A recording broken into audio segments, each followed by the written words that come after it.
Hallo und willkommen zu der ersten Folge von Black Rock Talk. Mein Name ist Esra und ich habe heute 5 krasse Frauen bei mir hier am Tisch und wir sprechen über die Katjes-Werbung, die vergangenen Februar viral gegangen ist. Und zwar war es ja die Werbung, wo eine Frau mit einem Kopftuch zu sehen war und ich wollte mit euch einfach quatschen, was ihr so davon haltet. Aber bevor wir anfangen, winken wir alle.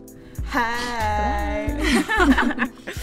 Ich weiß noch ganz genau, was ich gedacht habe und wie ich mich gefühlt habe, als ich den Werbespot gesehen habe.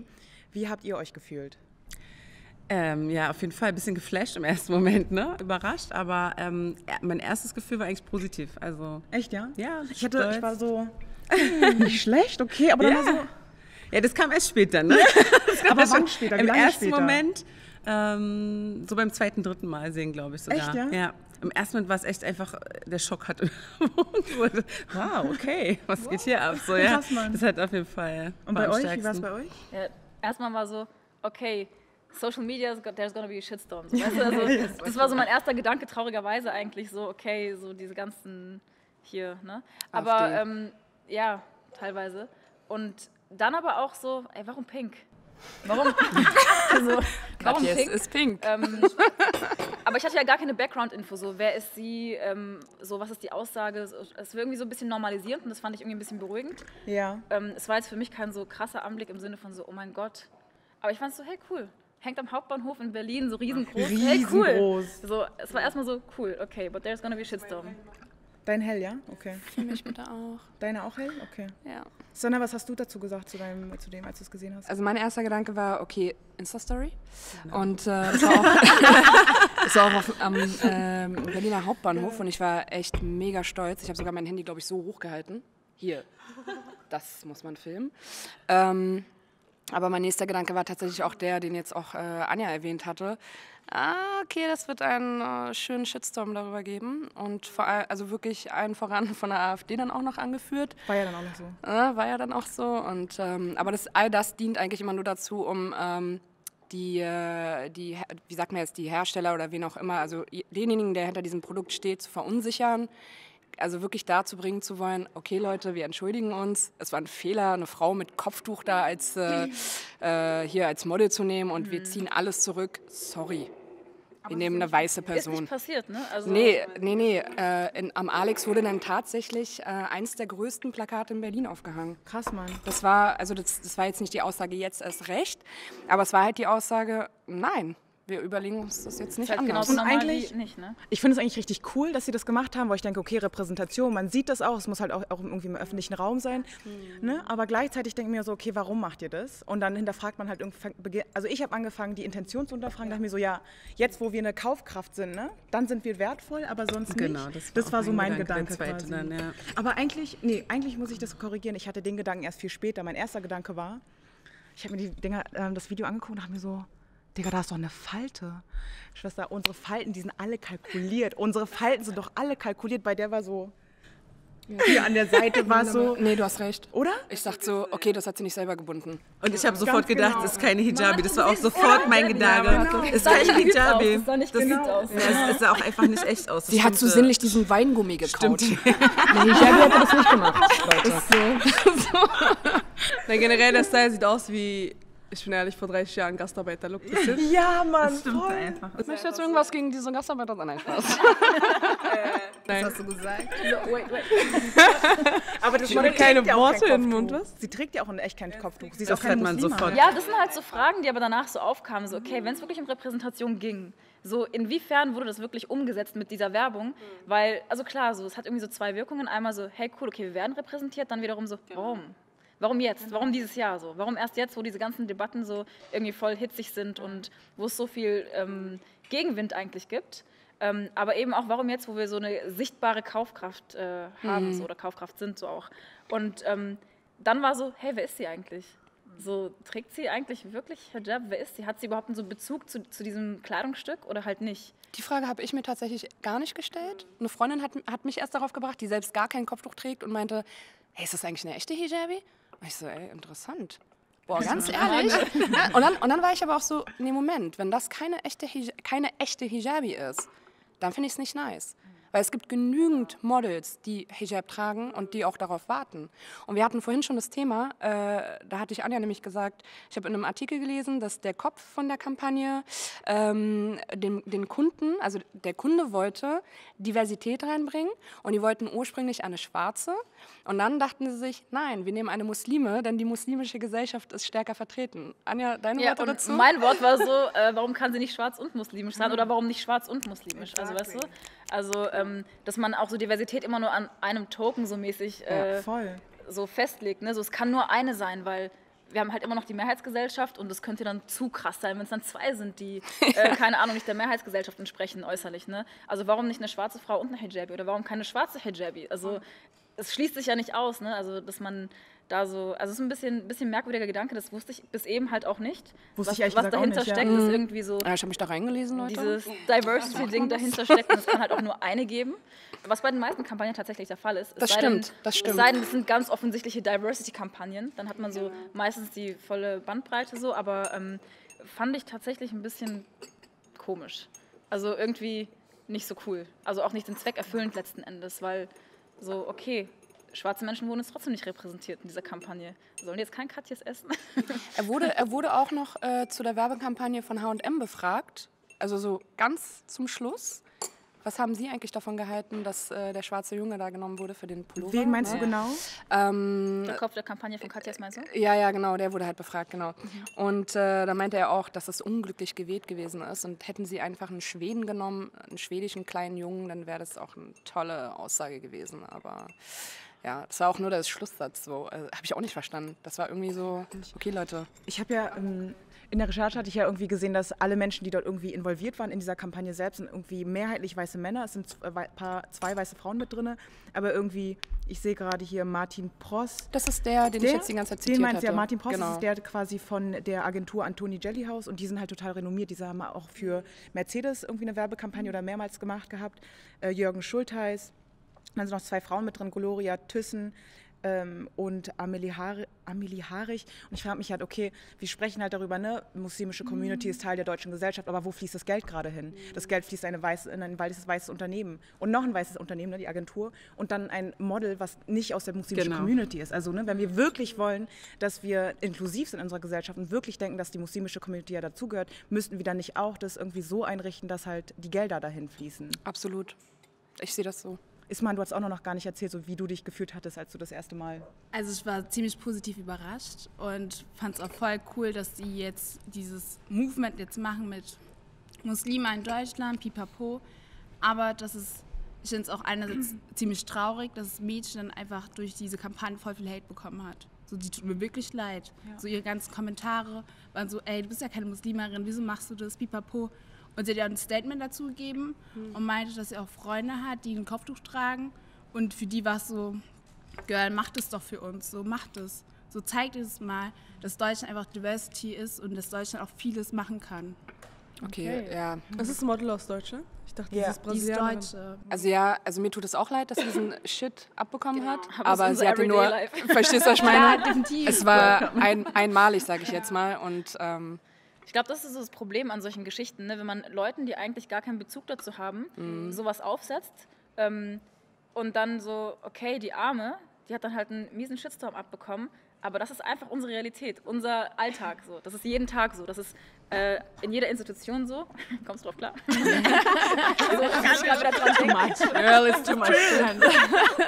So ist halt einfach jeden Tag so und es ist zwar cool, also auch, dass sie diesen Input hatte, so okay, mach das, aber warum hat sie nicht gesagt, so hey, eigentlich, es gibt Models, die wirklich einen Hijab tragen, so ich als Person, die gar keinen Bezug zu dieser Branche hat, kenne allein schon zwei, die ich einfach nur so auf Instagram immer wieder sehe, ne? Genau. Die in Schweden zum Beispiel leben, also auch nicht so weit weg, es ist auch kein Hexenwerk, die jetzt irgendwie nach Deutschland zu bringen für eine Kampagne, die Models sind, aber die einen Hijab tragen, so. Aber ich glaube, selbst dann würde ich trotzdem nochmal meckern, wenn die aus Schweden Hijabis herholen würden. Weil wir haben auch Hijabis hier. Und es ist nicht so, als würde dieses Model, was jetzt da war, als hätte die ein riesen krasses Following. Ich meine, ich glaube, ihr hattet zu der Zeit genauso viele Follower, wie sie es hatte. Also von daher, du hättest auch in dem Werbespot sein können. Du auch, du auch. Du vor allem, du bist ja voll in der Modebranche unterwegs, in der Fashionbranche. Da könntest du auch machen. Du auch, du hast einen miesen, deinen Blog hier, der steht halt richtig durch. Also weißt du, da ist halt die Frage, so, warum warum müssen wir woanders auf die Sachen zugreifen? So. Das hat die jetzt mal was. Warte mal. Nächstes Mal. Ihr seht unten den Namen eingeblendet. Click the link in the description box. Und danach abonniert ihr und gefällt mir. Ja, wirklich. Also es ist irgendwie dieser Repräsentationsgedanke ist nur so angekratzt, aber gar nicht wirklich erfüllt. Ne? Aber es ist wieder dieses halb nicht ganz durchdachte. Ja, und vor allem wieder das Problem. Oder vielleicht eben doch durchdacht und eben beabsichtigt, weil letzten Endes, wir haben ja immer diese Geschichte von Token, so Hauptsache wir haben so irgendwie Diversität, aber nicht wirklich Inklusion. Das ist immer so etwas, das ich immer so ganz krass kritisiere, ne? Weil Diversität hast du letzten Endes, weil da trägt halt eine Person eben eine Kopfbedeckung und es repräsentiert so irgendwie die augenscheinliche Gesellschaft so einmal, aber das ist halt keine Inklusion, weil ist da eine Hijabi letzten Endes drin oder eine muslimische Frau letzten Endes drin? Nein. So. Nee. Letzten Endes hast du trotzdem nur weiße Personen in dieser Kampagne gehabt. Ja, also das ist keine die muslimische Frage, Frau. die Frage der Intention hinter dem Ganzen, ne? Was wir vorhin auch schon gesagt haben, dass letztendlich dann eben doch nur um den Kommerz dabei geht. Ne? Nicht wirklich darum, um zu repräsentieren oder zu gucken, wie sieht unsere Gesellschaft eigentlich aus, sondern um nur zu gucken, wer ist der Käufer, ne? Wer kauft. Profitabel, genau. Und das ist halt der falsche Ansatz, weil darum geht es ja nicht. Ne? Sollte es nicht gehen. Ja, Aber es ist vielleicht schon ein Fortschritt, einfach nur um zu sehen, es ist schon ein krasser Fortschritt, dass wir überhaupt meiner Meinung nach als irgendwie wirtschaftlicher Gruppe Faktor irgendwie gesehen. jetzt Ja, Mann, das stimmt auch. endlich anerkannt. Also ich meine, okay, am Ende geht es darum, dass die Geld machen durch uns, aber ganz ehrlich, vor ein paar Jahren hat uns keiner beachtet. Weißt du, ich meine? Ja, Mann. Es ist voll hart. Also Deren Aussage war ja dieses Muslime, Veggie. Deswegen sind wir eine starke Kaufgruppe. Es ist ja nicht nur zum Beispiel Katjes, wenn du dir zum Beispiel die Nike Pro Hijab aber das war halt, anschaust, das war deren Statement Ja. so, ne? Die Muslime, das Veggies und so. Ja. Also meinst du das Statement danach quasi?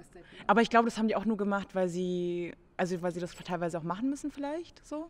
Sich so Also die haben wohl, also laut Martin Prosts Aussage, haben die wohl mit einem gewissen Shitstorm gerechnet, aber nicht in diesem Ausmaß.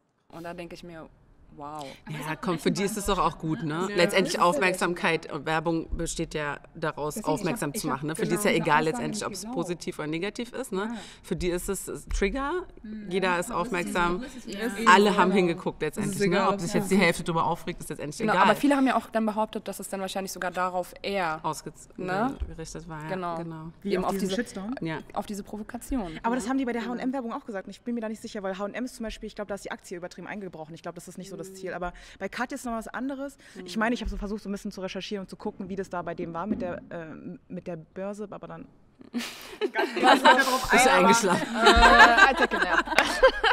Zu langweilig. hat irgendwer danach nochmal Katjes gekauft. Ja, aber nicht deswegen. War einfach im Angebot und schmeckt gut so und hat keine Gelatine. So. Ist Leute, vegan. Und vegan. Ja. Aber dann wiederum halt natürlich auch, was ihr sagt, so, okay, wir werden repräsentiert, weil einerseits beschweren wir uns ja trotzdem, dass wir nicht repräsentiert werden. Und ich weiß gar nicht, ob uns die Intention in dem Moment so wichtig ist, weil ich weiß jetzt nicht, ich mit meinen 10 Jahren zum Beispiel, wenn ich da irgendwie, als ich 10 war, hätte ich sowas gesehen. Das normalisiert ja irgendwo auch so ein bisschen dieses Gesellschaftsbild von einer Hijabi in einer Kampagne und letzten Endes als Kind oder als Person, die jetzt nicht in diesen Diskursen unterwegs ist oder so oder sich irgendwie damit beschäftigt so krass oder sich so die krassen Gedanken macht, ist es ja schon ein Statement letzten Endes. Ne? Der Autonormalverbraucher sieht es und mag es entweder und denkt sich so, hey, cool, ich bin repräsentiert so, weißt du? Ja. So, meine Oma wird da jetzt zum Beispiel so hinlaufen und denken so, cool, fertig. Ja, aber das ist Weißt halt du? einfach, weil wir Also dieses du würdest nicht Kritische so- haben. Ja, aber wir haben dieses Kritische. Ja, und ich glaube, da müssen wir einfach so ein bisschen aus unseren Bubbles rauskommen. So, weißt du, wir stecken halt auch so voll in diesen Bubbles fest. Und ich finde, es ist nicht falsch, aber man muss halt auch so die positive Seite sehen. Deswegen, also ganz gut, dass du es erwähnt hast. Und das ist halt so eine Sache, die immer so ein bisschen in Vergessenheit gerät. Letzten Endes sind so kleine Kinder, stehen halt trotzdem davor und denken sich so, cool, sieht aus wie meine Mama oder so. Oder so würde ich auch mal aussehen. Oder, weißt du, was auch immer. Guck mal, das stimmt. Definitiv. Dass man sich wieder sieht. Sei es in Serien, in Werbung, in was auch immer. Weil tatsächlich, man sieht ja nur weiße Menschen eigentlich. Egal, wo man ist. Ne? Und deshalb, da hast du auch recht mit diesem, okay, wir sollten ein bisschen so, komm mal runter. Sei nicht zu kritisch. Ja. Also, Dann wiederum so die Äußerung der Kritik ist vielleicht nicht schlecht, weil sich dann andere Werbeagenturen oder Kampagnen sich denken, hey, okay, das und das war die Kritik, jetzt können wir einfach diese Punkte nehmen und lernen so aus deren Fehlern. Ja. Und genau, die sagen alle, es gibt Hijabi-Models, lass uns mal auf die Suche machen nach diesen Hijabi-Models. Wir wollen die sowieso dabei haben, weil es eben eine profitable Gruppe ist, aber lass die doch auch mal wirklich repräsentieren.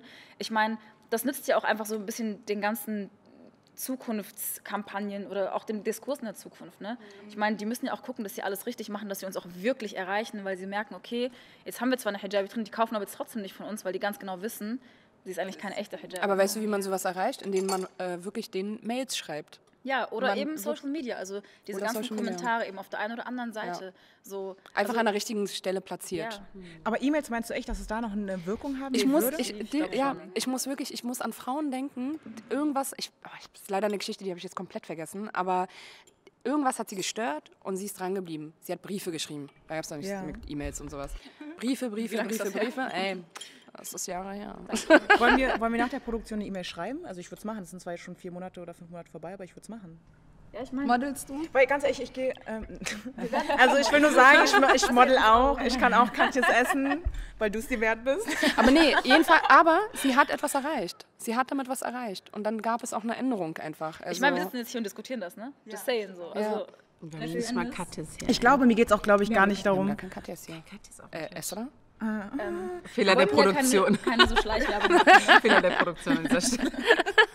Und es war halt genau der Grund, warum ich darüber sprechen wollte. Das ist halt so ein komisches, weil ich sehe mich halt selber in so einer ganz komischen Position. So, ne, zum einen finde ich es richtig geil, Hammer. Und eine Repräsentation, ich habe mir so, okay, krass. Und dann aber so, aber es... Aber ich verstehe dich. Aber ich war an allererster Stelle war ich stolz. Sonst hätte ich nicht mein Handy gezückt und hätte es gefilmt. Es war schon Ne? positiv. Und ich muss auch ganz ehrlich gestehen, ich war auch so, unter eurer Nase. So, ja, ein bisschen war ich so, wegen diesen ganzen Hatern dann. Ja, Weil ich mir dann dachte, so, bitteschön. ja, okay. Und jetzt ärger dich mal. Jetzt ärgert euch alle, die ihr vorbeifahrt. Alle ihr AfDler, die ihr vorbeifahrt. Nee, ich habe gefeiert. Ich dachte so, jetzt ärger dich mal. Und wie lächerlich ist das überhaupt, dass du dich darüber ärgerst? Ja. Darum geht es mir nur. Ist jetzt nicht so, oh ja, ich will provozieren und so, um Gottes Willen. Ja. Also dann würde ich ja hier deren Argumente auf einmal unterstreichen, von wegen, ich trage das eigentlich nur aus Provokation. Oder weil ich auffallen möchte oder was auch immer. Aber nee, ich... Ja, okay. Mein Instagram wird später eingeblendet. Hast schon recht. Nee, wenn aber man verstehst du, was ich meine? Ja. Ich war so, bitte. Stimmt schon. Aber, sorry. Bitte. Eigentlich dann auch wiederum der Gedanke, die ärgern sich über etwas, was in der Realität gar nicht so ist. Vielleicht auch nochmal so dieses Bewusstmachen auf, ey, die hat echt einfach nur ein Tuch auf. Ja. Und es ärgert dich so Siehst sehr, Mann, du bist so blöd, echt. Ja. So. Du schläfst jetzt nicht ruhig, weil die einfach... Verstehst du? Und dann siehst du aber Bilder, die hat einfach keins auf so... Und das ist einfach bei allen so. Wir haben Und ja die AfD so einen hat Kopf sich und darüber Haare beschwert. und so. Wir sind ja nicht damit so geboren, ne? Nee, die haben dieses Plakat. Ja, da hängt ein Plakat am Hauptbahnhof. Islamisierung. Und ich Ja, habe unterdrückten Frau. hab mir nicht mal, ich war so, oh Mann, ey. Und weiter gescrollt. So old. Genau, so, bitte bringt was Neues. So, Leute. Und sowas will man sich gar nicht durchlesen, ehrlich gesagt. Nee. Es macht dich nur depressiv. Ja. Auf Dauer einfach nur. Ja, oder man kann es auch Ich- anders ich- sehen und man ja. lacht einfach drüber Ja. und denkt sich so, really? Aber ich glaube, man muss auch zu dem Punkt kommen. Also ich bin auch so, als ich auch ein bisschen recherchiert habe, ich habe mir die Sachen nicht durchgelesen. Ne? Ich habe gesehen, da waren ganz viele Statements Es von ist so AfD. anstrengend auf Dauer einfach. Das ist Gewalt, Mann. Natürlich, das ist ja für uns total gewaltvoll. Das müssen wir uns nicht geben. Und das frustet. Und du kannst komplett in eine andere Richtung gehen. Und das wollen bist wir, du also ich verbittert. glaube auch, egal wie eklig das da draußen ist, so, ne, am Ende des Tages will ich immer noch bei mir selber bleiben. Und auch, dass wir immer bei uns selber sind und sagen, okay, ist okay. Vielleicht arbeiten die da draußen mit Hass, aber wir sind hier mit Liebe, so wir gehen unseren eigenen Weg. Aber nochmal zurückzukommen zu diesem Unternehmen-Ding. Was willst du gerade singen? Nicht so Love, Peace and Happiness. Hat sich gerade so angehört. Ich glaube auch, dass es vielleicht auch nochmal in dem Punkt ein Durchbruch ist, wenn jetzt so ein Riesenunternehmen schon so mutig war und gesagt hat, okay, wir haben jetzt einfach eine Frau mit einem Hijab und die ist so auf so einem Riesenbanner, Hauptbahnhof in Berlin, aber auch in Frankfurt, habe ich gehört, dann ermutigt das vielleicht auch nochmal andere Unternehmen zu sagen, ey, vielleicht darüber können wir auch, wir nachzudenken wollen, ne, auch wenn es ein bisschen verknüpft wird mit Coolness, ne, weil wir sind edgy, wir haben auch eine Hijabi drin, trotzdem ist es dann vielleicht im Effekt für uns auch nochmal profitabel. Wie würdet ihr das Das ist eigentlich das, was auch Anja vorhin gesagt hatte mit Normalität. ja. Du bringst gewisse Rollenbilder, wie jetzt, weiß ich nicht, beispielsweise, ja, ein gleichgeschlechtliches Paar. Ja. Hey, ist das normal? Normalität. Nicht mehr dieses so, dann hast du halt in der Magnum-Werbung halt sowas, ne? Also, und das ist jetzt nicht, dass man darüber diskutieren sollte. Da möchte ich hin, dass man nicht mehr darüber diskutiert, dass man sich weder darüber übertrieben freut oder übertrieben hasst. Einfach ganz normal. Ja, einfach so, das ist wie die DB-Werbung letzten Endes, ne? Wo einfach ein schwarzer Businessmann so, ohne dass irgendein, also er war nicht Tänzer in dem Moment oder Sänger oder Ja. Artist oder so, sondern er war einfach ein Businessmann, der halt in der Bahn sitzt und Shocking, irgendwas liest ne? oder irgendwas macht, ne? Und Ja. das war für uns so, wow, gar kein Kommentar über sein Aussehen. Krass. Voll. So, ne? Aber genau das ist so ein bisschen dieses Normale, was, also das ist auch immer so erst der zweite Gedanke, weil du siehst dieses Plakat und denkst dir so, okay, DB-Werbung. Und dann so, stopp. Stopp. Schwarzer Mann, schwarzer Businessman, so einfach der da sitzt, so, ne? Der irgendwie gar nicht mit diesen komischen Bildern, die irgendwie so von der Gesellschaft auf schwarze Menschen so projiziert werden, so dargestellt wird, ne? Und das ist halt so super krass erstmal, weil du denkst so, okay, warte, zweiter Gedanke, heftig. Okay, es wird langsam normal. Ich habe jetzt, wo du über die DB sprichst, denke ich gerade an einen anderen Werbespot. Da war nämlich auch eine Frau mit einem Kopftuch drin. Das im Zug, könnt ihr euch erinnern, oder? Medizin-Ding, ne? Genau. Ja, aber darüber gab es auch einen... Da gab es schon wieder so mehrere Perspektiven. Ne? So einmal so cool und andererseits so, musste sich erst behaupten, damit man so gut, also musste sich erst mit so prestigious irgendwie Wissen behaupten, so irgendwas, was Prestige hat. So Kannst du noch mal kurz erzählen, was es im Werbespot war für diejenigen, die da draußen nicht wissen, was also letzten Endes war sie mit einem Buch irgendwie saß vor einem weißen Mann und er hat irgendwie Medizin gelernt, also für sein Studium wahrscheinlich irgendwie medizinische Sachen so durchgelesen und er hat sich irgendeine Frage gestellt und ich glaube, er hat sie laut gestellt irgendwann so, im Denken so ein bisschen Aber er hat davor halt gesagt so, ja, was liest sie? Wahrscheinlich den Koran oder so, ne, genau. Also er hatte voll die negativen Gedanken so ihr gegenüber und was sie wahrscheinlich liest. Und man hat ihr Buchcover auch nicht gesehen, soweit ich weiß. Und dann hat er diese Frage so beim Denken so laut gestellt und sie hat dann die Frage beantwortet. Und dann einen so ihr Buch hingelegt und so, hey, ich lerne gerade auch so für mein Medizinstudium, ne. Also einmal cool, weil eine Hijabi halt ist da drin und die unterhalten sich über einfach ihr Fach und gar nicht so, es geht nicht um irgendwie was anderes. Aber dann wiederum so, ja, okay, musst du jetzt mit irgendwie so hier krassem Wissen kommen, um irgendwie akzeptiert zu werden von dir, so, weißt du? Okay, das habe ich so nicht gesehen, um ehrlich zu sein. Okay, was meinst du mit Shitstorm? Ich dachte, original, du meinst das. Nein. Okay. Nee, die AfDler wieder, die ganzen Wutbürger. Ja, aber die ganzen kleinen Mäuschen. Dürfen wir denen so viel Aufmerksamkeit geben, so bei jedem Gedanken so? Niemals. Nee, aber ich meine nur, es gab halt die schon wieder. Aber die immer, so, weißt du? Immer. Ja. Dein ganzes Parteiprogramm baut auf sowas. Ja, ne? aber das ist traurig, dass dann auch andere mitgezogen sind. Andere Parteien, unsere Existenz ist schon schlecht und schlimm. Was du vorhin gesagt hast, zum Beispiel, das ist auch irgendwie unser eigener, also der Fehler aus unserer Community, weil wenn irgendeine Hijabi irgendetwas macht, was irgendwie halt nicht ins Klischee passt, auch unsererseits, obwohl es eigentlich normal ist, reden wir auch immer davon, also wir verkaufen es selbst immer so, ja, breaking the stereotype, also es ist, krass, Mann. An sich ist es gar nicht mehr. Es ist halt internalisiert, stimmt. Eigentlich ist es gar nicht mehr breaking, also erst wenn wir selber auch aufhören, als Community, so etwas so als nicht normal mehr zu verkaufen, dann wird es auch außerhalb normal sein. Es ist, wenn du zum Beispiel eine Hijabi hast, es gibt jetzt voll viel auf Instagram, die es halt sich selbst promoten, wenn sie zum Beispiel Gewichte heben oder irgendwie sowas, also solche Sachen machen. Und es ist immer noch so, wow, aber eigentlich, wenn wir es als normal selbst auch behandeln würden, dann wird auch die Außenwelt irgendwann wahrscheinlich. Ich stimme dir da sowas von zu, weil was das Gewicht, also ich muss jetzt da anknüpfen. Weil ich auch immer Gewichte hebe. Weil ich auch Gewichte hebe. By the way, ich lifte. Nee, ich hatte nämlich den Gedanken, da war eine, die hatte dann auch, ohne Namen zu nennen, auch ein Logo, was darauf aufbaute, eben, dass sie Hijab trägt, dass sie Gewichte hebt, und da dachte ich mir, schade, so, warum kann das nicht einfach normal sein? Ja. Aber dann wiederum, so, warum darf sie sich nicht damit vermarkten, wenn es die Außenwelt darf? Mein Gott, ja, soll sie, aber es ist... Also für mich ist es so, man wird da irgendwie wieder in so eine Ecke irgendwie so gedrängt. Ich weiß, ja, so. Also du wirst halt oft dann nur auf dein Kopftuch reduziert und danach heißt es immer nur, dann bist du auch immer nur die Kopftuchtragende Lifterin und nicht die Lifterin. Und das möchte ich zum Beispiel nicht sein. Ich möchte nicht sein, oh, Sané, wow, sie trägt Kopftuch und sie geht zum Fitness. Dafür, dass sie Kopftuch trägt, ist sie aber ganz schön stark. Sie wechselt sogar ihr Kopftuch nach dem Sport. So, weißt du, so. Machst du echt? Und zu Hause hat sie Haare. Und zu Hause nehme ich es ab. Nee, das ist so. Bist du nicht damit? Nee, weil mein Shampoo ist ausgegangen. Gleichzeitig. Guck mal, am Anfang fand ich es, glaub mir, ich war auch so. Ne, so, oh krass, sie läuft Marathon mit Hijab. So, ne? Und dann so, ja und? So, wenn sie abnimmt, dann läuft sie Marathon. Mit was? So? Immer noch muslimisch? Aber nein, aber so ja, aber so gehst du rein irgendwie. Ja. So bist du dann halt. Du bist dann ja Mann, meine Schwester, du siehst die Erste, die jetzt mal Es ist halt nun mal so.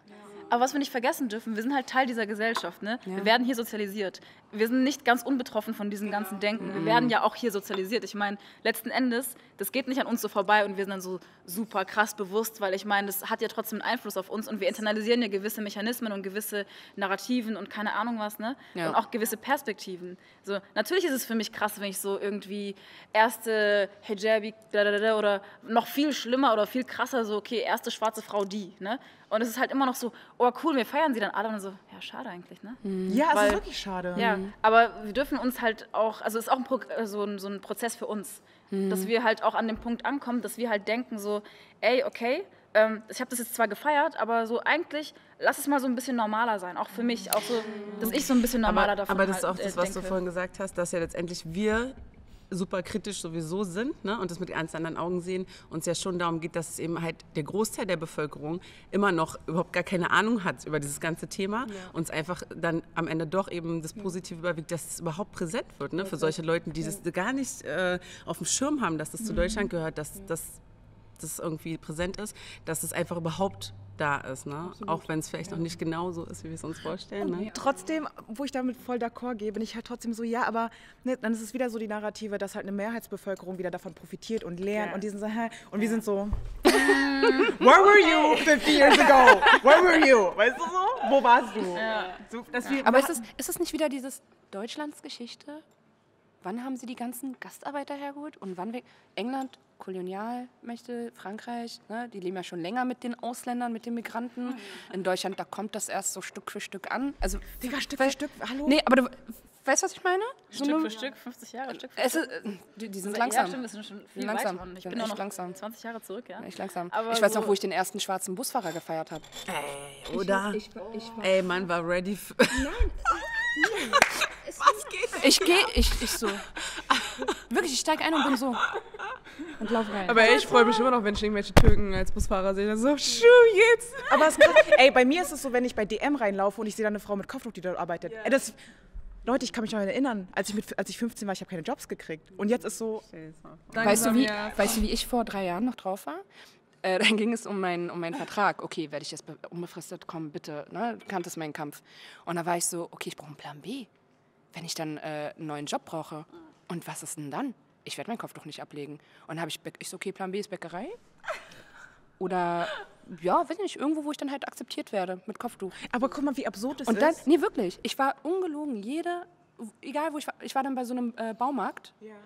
Ich so, mein Gott, da sind Hijabis. Ich kann sogar in einem Baumarkt arbeiten. So, das war dann immer so, meine Liste wurde dann immer größer, so, ne? Krass. Und es gibt tatsächlich eine Plattform, wo habt ihr Frauen mit Kopftuch arbeiten sehen? Sagt uns Bescheid. Und das ist dann alles aufgelistet. Weißt du, wie die heißt, die Seite? Habe ich leider vergessen. Ich glaube, wenn ich jetzt anfangen würde zu googeln, dann würde es länger dauern, oder? Also es gibt wirklich, es gibt diese Plattform, ne? Also so, und dann, ja, alles klar, gut. Ich glaub, Apotheke. Ich habe letztens, steht dann wirklich so da. Ich war letztens bei der Apotheke da und da habe ich eine gesehen mit Kopftuch. So. Cool. Also das ist schon, ja, und das hatte ich hier mit DM, ne? Das ist mir dann beim zweiten Mal passiert. Ich weiß noch, da habe ich eine Sprachnehmung irgendwo jemandem geschickt und ich so, ja, hey, ich laufe gerade an DM vorbei und da ist eine Hijabi und ich schwöre, ich feiere das gerade, aber eigentlich darf ich nicht feiern, weil das soll eigentlich normal sein. So, es war so richtig so, ich war voll so Kampf, ne? im Zwiespalt. Ich liebe es, aber also, ich muss es nicht lieben. Aber es muss normal sein. Und so, ja. Ich habe das jetzt nicht mitbekommen. Warum darfst du es nicht lieben? Du willst es lieben, aber du darfst es nicht lieben? Eigentlich soll es normal sein. Es sollte normal, ne? Also ich habe es gefeiert und okay, guck sie jetzt nicht so lange an. Lauf jetzt einfach weiter. Das ist ganz normal. Das ist ganz normal. Krass, oder? Wie man selbst schon so unterwandert ist. Das hatte ich im oh nein, jetzt habe ich schon das hatte ich, als ich da einkaufen war. Und auf meiner Arbeitsstelle dann. Nee, da kamen dann halt Kunden, die standen vor mir, ungelogen, mit großen Augen, ne, also POC, Geschwister, und die dann so gesagt haben, ey, wo ist denn dein Chef? Ich so, was? Ich kann dir auch weiterhelfen. Mann, ich muss dem Danke sagen, dass du hier arbeitest. Finde ich richtig gut. Dann sind die zu meinem Chef, haben dem die Hand wirklich geschüttelt und meinten, danke, Mann, Bruder. Mein Chef später, richtig toll. Und mein Chef hat das nicht verstanden. Der meinte so, was war denn das jetzt hier gerade? Gut, dass du es nicht verstanden hast. Und ich nur, ja, der hat sich gefreut, dass ich hier arbeite. Also warum? Und so, machen wir das Fass mal nicht auf. Ja, genau. Schön, ey, wenn dein Chef so, okay, das ist Gold. Ja. Das ist das Ziel. Der war so. Aber wenn wir wieder darüber sprechen, ne, mit diesem Busfahrer zum Beispiel oder wenn wir Menschen, eine Frau mit Kopftuch bei DM oder so sehen, klar, wir freuen uns, aber dann ist so krass, wir freuen uns gerade darüber, dass wir Menschen sehen, die eigentlich Zugang zu allen Jobs in diesem Land haben sollten. Aber gerade so, ne, eigentlich, das ist so eines der unteren Stufen so. Ist keine Leitungsposition, ist keine Führungsposition. Ja. Und wir freuen uns gerade darüber, aber es ist so, Weil so öffentlich und dann kommen wir sind wieder einfach zurück zum schon- Thema Repräsentation. Ne? Wir können darüber sprechen, wie wir medial repräsentiert werden, aber wie sieht unsere Repräsentation aus quasi hinter den Kulissen? Ne? Wo sind wir vertreten in den Unternehmen? Wo sind wir vertreten in den einzelnen Institutionen? Und dann ist so... Ja, wo sind wir in diesen ganzen Werbekampagnen? Also warum sitzen wir nicht mit am Tisch, wenn es um solche Werbekampagnen geht, statt einfach nur irgendwie so ein Abbild von uns, aber gar nicht wir so repräsentiert werden? Also wo sind wir wirklich? Wo Kennt sitzen wir ihr an diesen Tischen? Muslime? Habt ihr Muslime in eurem Freundeskreis? Jetzt lasst uns brainstormen. Ich weiß, die dürfen kein Schwein essen. So, weißt du, so. Mehr Fakten, Leute. Aber ich kenne da jemanden, der hat mal Schwein gegessen. Aber zu Ramadan. Okay, was wäre, ich spinne jetzt einfach mal, ja, angenommen, diese Wir gründen unsere Marketingfirma- eigene Agentur. Nicht Spaß. Angenommen jetzt diese Firma, ne, Antoni Jellyhouse. Angenommen, die hätten sich jetzt eine Person rangeholt, eine Hijabi-Frau, und sie hätte alles abgesegnet und es wäre auch so geworden. Dann wäre es ja auch nochmal eine neue Dimension gehabt, weil dann wäre so quasi Hijabi abgesegnet, aber das wäre dann trotzdem ja nicht das Richtige. Was hätte dann besser laufen müssen? Naja, was wir halt nicht erwarten dürfen ist, dass nur weil eine Person eine Kopfbedeckung trägt, sie genauso kritisch an die Sache rangeht und die gleichen Perspektiven hat. Ich glaube, da dürfen wir auch unsere Standards nicht so krass. Nee. Nicht jeder ist in diesen Diskursen drin, nicht jeder studiert bestimmte Dinge, nicht jeder ist so in dieser ganzen Terminologiegeschichte drin. So, wir müssen wirklich aus unserer Bubble rauskommen. Ich meine, das haben wir auch mit POC ganz, ganz oft. Ne? Was ist POC? Das hast du vorhin auch schon erwähnt. Was ist POC? People of Color, also einfach nicht weiße Menschen. Und das haben wir zum Beispiel auch ganz oft, dass so nicht weiße Menschen zwar irgendwo am Tisch sitzen, aber Dinge absegnen, die wir alle zum Beispiel richtig, richtig schrecklich finden. Aber dennoch, also wie gesagt, das ist auch für uns ein Prozess. Ne? Also auch wenn da jetzt ein Hijabi drin sitzen würde, dann würden wir wahrscheinlich gucken, so, wer ist sie, was macht sie, was postet sie, wie tickt sie eigentlich und so weiter und so was. Sie ist immer noch ein Individuum, ne? Weil sie ist ja immer noch nicht Repräsentantin der ganzen Bevölkerungsgruppe oder der ganzen Glaubensgemeinschaft. Kann eigentlich auch keiner sein. Kann niemand sein, so, weißt du? Meine Meinungen könntest du super scheiße finden, so. Ich finde deine Meinungen vielleicht so, ja, okay, aber da geht noch was, weißt du? Also es gibt halt immer so super verschiedene Perspektiven und ich glaube, das dürfen wir nicht so aus dem Auge verlieren. Man kann sich ja inzwischen super einfach über Leute informieren, so. Was machen sie, was sind deren Gedanken? Okay, das ist eine Person, die ist so ein bisschen kritisch oder das ist eine Person, das ist eine Aktivistin, die sich genau für diese Repräsentationsgeschichten irgendwie einsetzt oder sie ist Moderatorin hier und da. Lasst mal so Leute einladen. Ja. Also wirklich mit dieser Intention. Es ist nicht schwer, uns zu finden. So, wir sind Ich wollte genauso auch gerade präsent wie alle sagen, anderen. Wolfram, Ismahan, du bist ja jetzt, startest ja richtig durch quasi, du hast ja viel mehr irgendwie Kooperation, oder? Erzähl uns mal mehr davon, was wäre, angenommen jetzt, Katja würde dich morgen anrufen und sagen so, machst du die Werbekampagne für uns? Sag mal so, was das geht. Wie würdest du damit umgehen? Gerne. So, wie Para? Die Oder- Frage war jetzt was? Oder wie läuft es denn normalerweise ab, ne? Wenn da irgendeine eine Kampagne ist oder irgendein Shoot, wer kontaktiert dich meistens und wie laufen die Entscheidungsprozesse? Einfach runtergebrochen, weil ich habe keine Ahnung, wie sowas läuft. Wie wirst du gebucht? Oh, du redest gerade so voll hoch. Mach dich mal nicht kleiner, als du bist. Ja, voll das krasse Nein, Insta-Profil, hab ich okay? nicht. Ich würde sagen, ich entscheide selber, was ich mache und für was ich halt präsentiere. Und die Agenturen, die Leute, die mich dann halt anschreiben, ist immer so Mail-Kontakt. Oder die rufen kurz an, machen so kurz Interview, fragen so, ja, was ist denn, wenn du jetzt das und das tragen würdest? Oder würdest du eine enge Hose anziehen? Oder würdest du deinen Kopftuch so binden? Und dann sage ich so entweder ja oder nein. Oder nee, das bin ich nicht. Oder nee, das ist nicht so mein Ding, ich mache das nicht. Dann sage ich das auch sofort ab. Und für mich ist es halt ziemlich wichtig, dass ich halt ich selber bleibe und dass ich so mein Ding so durchziehe, wie ich es möchte, weil am Ende ist es so, das bin ich so. Ich bin die Person, die präsentiert wird. Ja. Also mein Ziel ist ja, dass wir halt in den Medien mehr präsent sind und dass wir auch so gezeigt wird, dass es einfach normal wird in der Gesellschaft, dass wir einfach da sind und dass es nicht mehr heißt, ey, die trägt einen Kopftuch, wieso die? Und immer dieses Hate, das soll irgendwie verschwinden. Und für mich ist dann immer, wenn ich dann halt mit jemandem zusammenarbeite, der sagt, ey, ich will Muslime oder ich will mit Menschen mit Color irgendwie so ein Boot holen, dann sag ich so, ey, wir sind hier, macht es mit uns, sucht nicht ein Model nach UK oder aus den Staaten, wir sind doch hier, wir sind aus Deutschland, wir sind hier zur Schule gegangen, wir kennen die Sprache, wir sind da. Und wir müssen es auch irgendwie, wie nennt man das, so schaffen, dass wir es einfach so Hände hoch und wir sind hier und nehmt uns und nehmt keinen anderen. Dieses ist auch total wichtig, Selbstbewusstsein. Also für diejenigen, die da draußen zugucken, falls ihr Kontakte braucht in die deutsche Modelszene, Hijabi-Szene, dann könnt ihr sie kontaktieren. Oder wir schreiben nochmal in die Description-Box, beziehungsweise im Abspann nochmal, wie ihr da vielleicht nochmal Kontakt finden könnt, weil ich glaube, es ist ganz wichtig. Ich will so langsam zum Ende kommen. Lass uns darüber sprechen, wie würden wir uns denn Werbekampagnen in der Zukunft vorstellen? Wie müssten sie idealerweise ablaufen? Aufrichtig. Erzähl uns mehr. Also was meinst du mit aufrichtig? Also, nee, Quatsch. Also tatsächlich einfach, dass sich diese Werbeagenturen einfach wirklich die Mühe machen, SpezialistInnen dafür zu suchen. So, ne? Nicht irgendeine Person, von der sie wissen, dass sie einfach alles absegnen wird, sondern wirklich kritische Personen, dass sie wirklich diese Verantwortung übernehmen und sagen, hey, wenn wir wirklich repräsentieren wollen, dann müssen wir schauen, wo wir genau diese Menschen finden, die mehrere Perspektiven mit einbringen, vielleicht auch mehrere. Es geht ja nicht nur darum, immer nur eine Person dabei zu haben, sondern so, nein, ich hole aus der Community aus verschiedenen Ecken so Leute und mal schauen, was dabei zusammenkommt und auf welchen Nenner wir kommen. So, ne? Also genauso wie jeder andere Planungsschritt abläuft, in diesem Planungsprozess eben diese Multiperspektivität der Community auch irgendwie mit reinzubringen und wirklich zu schauen, okay, wir haben die Perspektive, wir haben die Perspektive, wir haben die Perspektive, auf was können wir uns einigen, was können wir wirklich umsetzen. So. Und eben halt auch dieser Punkt, dass wir aber auch als SpezialistInnen oder als betroffene Personen sagen so, hey, hier sind wir, es gibt ein Angebot, vielleicht ist es schwer für euch, es ist neu für euch, but here we are so und wir können auch unterstützen. Eben mit unserer Expertise, mit unseren Connections, mit unserem Bekanntenkreis und so weiter. Ich würde da, glaube ich, noch hinzufügen, dass auch gleichzeitig auch die Leute bezahlt werden sollen. Ne? Also ich glaube, ganz oft... Auf jeden Fall. Ne? Ja. Das passiert auch voll oft wie jeder andere so, ne? Also, genau. Ja, definitiv. Also fragt nicht nach unserer Expertise, aber also bezahlt uns für unsere Expertise. Das ist auch unsere Zeit und unsere Energie, die wir da reinstecken. Oder macht uns Werbekampagnen so landesweit auch kostenlos. Also es ist same so, weißt du? Genau, es ist genauso viel Arbeit, ja. Wie sieht es bei dir aus, Sina? Ich würde jetzt eigentlich nur an einem Punkt anknüpfen, wo Anja jetzt auch angeknüpft hat. Dieses Wir sind hier. Als Nike quasi das Model für die Kampagne präsentiert hat. Und das ist einfach Zeina aus Berlin, eine Boxerin. Das weiß ich gar nicht. Wann war das? Das war Januar kam es raus. Ja? Wer ist Zeina? Was war das denn? Dezember kam es raus, Januar war halt so... Guck mal, ich bin jetzt auch wieder so, wir haben gerade darüber gesprochen, es sollte normal sein. Ich so, was? Ja, nee, nein, und ich habe mich halt gefreut. Ich so, ja Mann, aus Berlin eine. So, das war mein Gedanke. Das war jetzt nicht so, yay, Kopftuch.